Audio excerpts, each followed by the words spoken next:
عراق میں ایک یونیورسٹی میں تقریب کے دوران کچھ خواتین سٹیج پر تھیں اور پرفارمنس کے دوران ان نے برقع پہنا ہوا تھا، اور آہستہ آہستہ انہوں نے پرفارمنس کے دوران ہی وہ برقع پہلے نقاب اتارا اور پھر اپنا جو برقع انہوں نے پہنا ہوا تھا وہ انہوں نے اتار کر یوں پھینک دیا، اور اس پرفارمنس میں یہ پیغام یہ دینا چاہ رہی ہیں کہ جناب یہ جو برقع ہے یا یہ جو پردہ ہے یہ بیریئرز ہیں جو عورت کو آگے نہیں جانے دے رہی ہیں، تمہاری آگے نہ جانے میں جو رکاوٹ ہے وہ پردہ ہے۔ یہاں پر یہ بات خوب اچھی طرح سمجھ لیں کہ یہ عراق میں ہو رہا ہے، یہی چیزیں پاکستان میں بھی ہو رہی ہیں، یہی چیزیں انڈیا کے اندر بھی ہو رہی ہیں، یہی چیزیں ایران کے اندر حالانکہ کتنی سختی ہے اس کے باوجود وہاں پر بھی ہو رہی ہیں، اور سعودیہ کے اندر بھی ہمیں نظر آ رہی ہیں۔ تو یہ پوری دنیا میں یہ جو عالم کفر ہے نا، یہ عالم اسلام کے پیچھے پڑ چکا ہے، اور یہ ٹارگٹ عورتوں کو کیوں کر رہے ہیں اس کی وجہ بھی میں آپ کو بتاتا ہوں۔ دیکھیں، صلاح الدین ایوبی رحمۃ اللہ علیہ نے جب القدس کو فتح کیا تو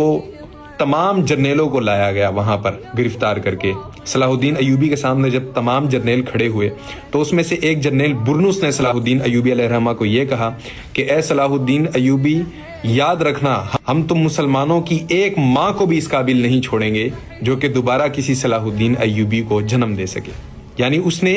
ٹارگٹ کس کو کیا؟ عورت کو ٹارگٹ کیا، اور عورت کیا ہے؟ عورت ہی ایک پوری نسل کا پہلا مدرسہ ہے،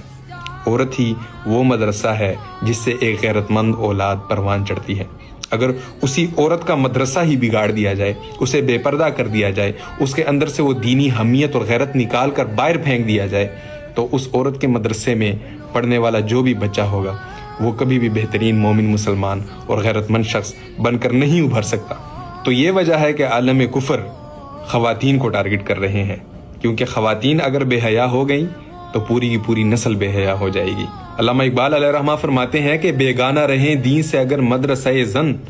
ہے عشق و محبت کے لیے علم و ہنر موت۔ اس بے حیائی کے بڑھتے ہوئے عالم کو علامہ اقبال نے دیکھ کر تمام مسلمان نوجوانوں کو یہ پیغام دے دیا تھا، یہ دعا دے دی تھی کہ حیا رہی نہ زمانے کی آنکھ میں باقی، خدا کرے کہ جوانی تیری رہے بے داغ۔